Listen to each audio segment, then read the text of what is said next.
Assalamualaikum warahmatullahi wabarakatuh. Saya Arifah Tias dan yang di sebelah saya adalah Bapak Yopi Herdiansyah.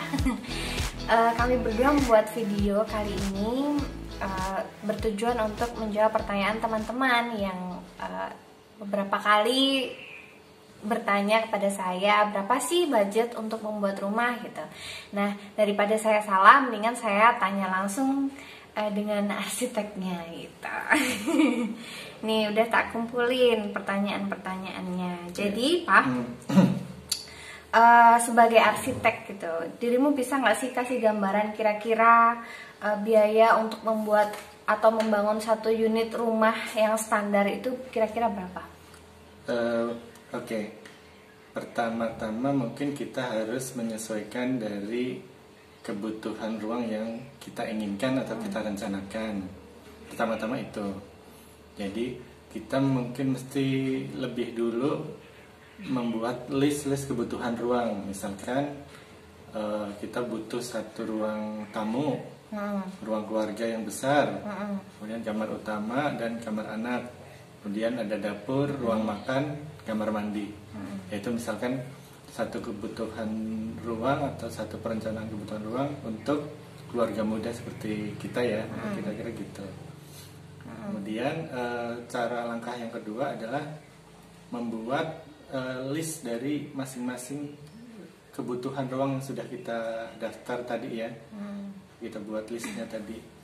Misalkan ruang tamu 2x3, kemudian ruang keluarga 4x3, itu kisaran minimal ya. Kemudian ruang makan, dapur bisa jadi satu, mungkin 3x3, dan kamar mandi 1,2x2 gitu ya. Saya kira itu list untuk masing-masing dimensi. Kita buat perkiraan dimensi yang kita inginkan. Setelah masing-masing dimensi kita buat, kita kalikan luasannya, lalu kita total secara keseluruhan. Nah, dari total keseluruhan misalkan ketemu 100 meter persegi, gambarnya gitu. Ya, nanti dari situ kita kalikan dengan harga satuan bangunan tempat dari rumah atau lokasi yang kita rencanakan itu dibangun gitu. Gitu kira-kira. Misalnya kita mau bikin rumah di Solo misalnya. Berarti harga yang tadi 100 meter itu dikalikan dengan harga satuan di tempat kita berada. Kalau di Solo itu harga satuannya itu berapa kira-kira? Ya, kalau di Solo kisaran dengan spesifikasi material biasa itu kisarannya bisa 3,5 juta untuk satu lantai, 3,5 juta per meter persegi untuk satu lantai. Artinya kalau kita kembali ke kasus tadi, 100 meter persegi, nanti kita bisa kalikan dengan 3,5 juta per meter persegi, artinya ketemu nanti 350 juta secara keseluruhan. Nah, itu untuk fisik bangunan gitu ya. Tapi untuk merencanakan anggaran, misalkan akan menggunakan kontraktor misalkan. Nah, kontraktor itu biasanya ada fee 10% sampai 15% ya, kita ambil 10%. 10% dari 350 kan artinya 35 juta. Ya, nanti ditambahkan saja sekitar 385 juta total. Nah, itu untuk kalau kita mau buat rumah satu lantai dengan menggunakan kontraktor. Ya, misalkan mau pakai jasa arsitek, standar jasa arsitek untuk rumah tinggal itu biasanya kalau dibulatkan 5% sampai 7% ya, biasanya seperti itu. Itu menyesuaikan dengan standar dari Asosiasi Arsitek Indonesia, Ikatan Arsitek Indonesia. Kemudian kalau tadi kita bicara total harga bangunan sekitar 350 juta, maka jasa arsiteknya adalah misalkan kita pakai 5% tadi, itu sekitar 17,5 juta gitu ya. Jadi kalau di total jadi sekitar 306 400 juta dengan kontraktor dan arsitek. Iya. Itu udah sekitar 400 ya, juta sekitar gitu ya. 405 juta ya, sekitar itu. Apa? 402 lah. 402 ya. Gitu. Yang 400-an. Itu dengan rumah seluas 100 meter persegi. 100 meter persegi. Kisarannya seperti itu. Oke, jadi itu sekaligus menjawab pertanyaan teman-teman ya. Kan kadang-kadang juga suka ada yang tanya kalau pakai jasanya Mas Yopi nih kira-kira berapa gitu. Tapi ini Padahal promosi, bukan promosi ya, tapi memang cuman untuk edukasi aja. Kalau jasa arsitek udah ada standarnya sendiri dan itu standarnya dari IAI ya, sekitar itulah 5-7%. Ya, tapi meskipun begitu, meskipun ada standar, masing-masing arsitek juga punya rate-nya sendiri ya, artinya antara arsitek yang senior dan mungkin yang muda-muda seperti saya juga itu rate-nya tentu akan berbeda gitu. Ya kayak blogger aja guys. Ada blogger senior dan ada blogger cupu kayak saya gitu. Oke, next pertanyaan kedua ya. Biasanya item biaya terbesar itu di mana gitu? Paling banyak memerlukan biaya itu di mana? Jadi ada 3 item terbesar ya kalau menurut saya, sekitar kalau misalkan dari satu rumah tinggal, satu anggaran rumah tinggal, ada 3 item biaya terbesar. Pertama adalah struktural. Jadi struktural itu itemnya antara lain pondasi, seluf, kemudian kolom, balok hingga rangka atap. Nah, struktural ini prosentase dari keseluruhan anggaran itu sekitar 30-35% kisarannya segitu. Kemudian yang kedua adalah pekerjaan pemasangan batu bata atau pasangan dinding. Jadi pekerjaan pasangan dinding ini cukup besar juga biasanya. Kalau apalagi kalau terlalu banyak ruang, yang terlalu banyak partisinya, terlalu banyak sekat-sekatnya, itu biasanya menghasilkan kebutuhan dindingnya itu ya. Iya, dinding yang cukup banyak gitu ya. Gitu. Yang ketiga adalah pintu jendela biasanya. Oh gitu. Pintu jendela.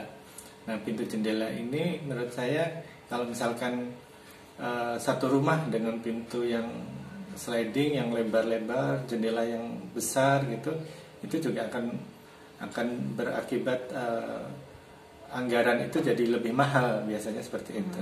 Jadi 3 item itu sih. Selain juga mungkin yang keempat mungkin pemilihan spek finishing. Misalkan catnya bukan cat tapi lebih ke item-item misalkan saniter gitu, kloset. Kloset itu ada yang harganya murah, ada yang seharga rumah gitu. Shower pun ada yang seperti itu. Ada yang harganya murah, ada yang harganya bisa 100 jutaan, itu bisa ada juga yang seperti itu. Ya berarti kembali lagi ke kemampuan finansial kita sih gitu. Terus misalnya nih mau ada nggak sih cara-cara melakukan penghematan gitu? Misalnya ada beberapa, kalau ada ruang yang bisa di skip gitu tuh biasanya apa saja yang bisa di skip? Terus misalnya nih kan tadi kan dinding itu termasuk yang salah satu item yang paling besar gitu, membutuhkan biaya yang besar. Kalau misalnya dindingnya terus diganti dengan material yang lain, itu kira-kira gimana? Bisa ya. Biar hemat gitu. Iya, bisa juga seperti itu ya. Menjawab tadi pertanyaan yang pertama, langkah untuk menghemat utamanya adalah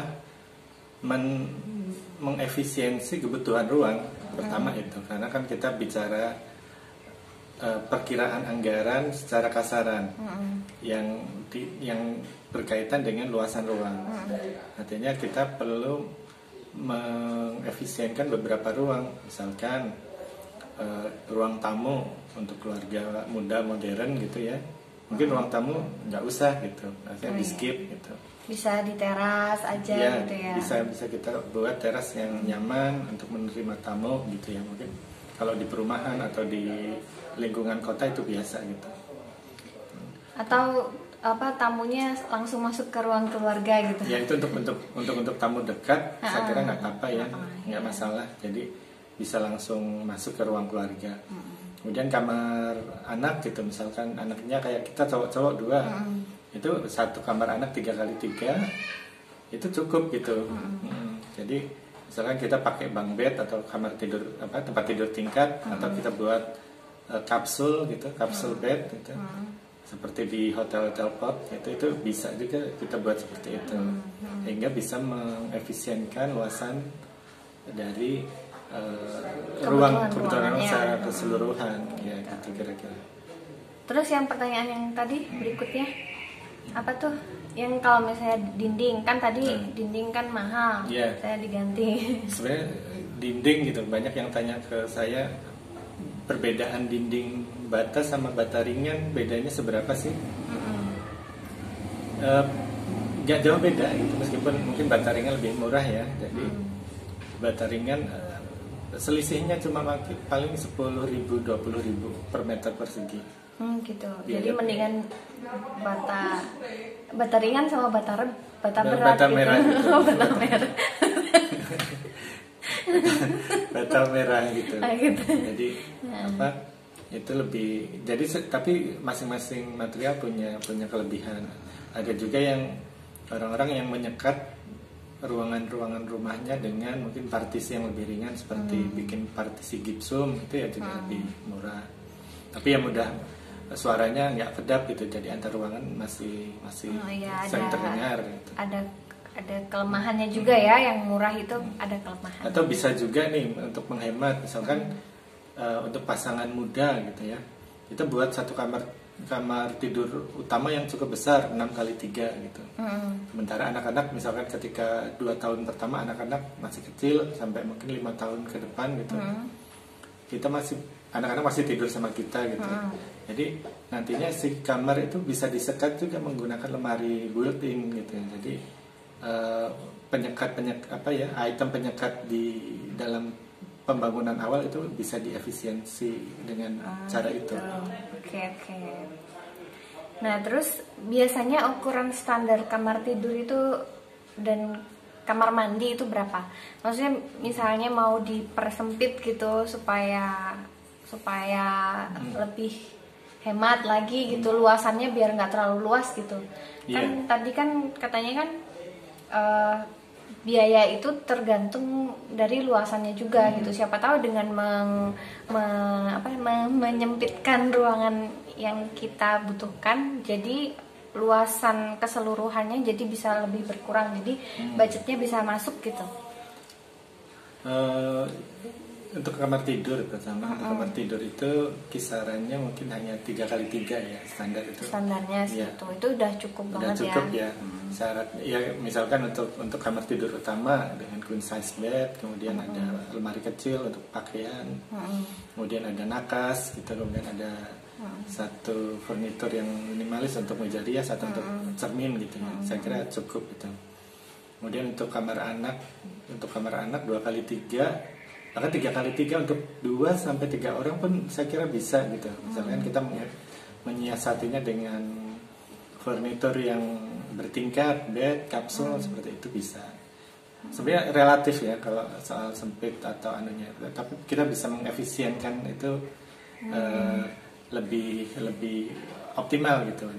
Memang nanti kalau misalnya mau pakai jasa arsitek, nanti arsitek akan memberi rekomendasi seperti itu gitu.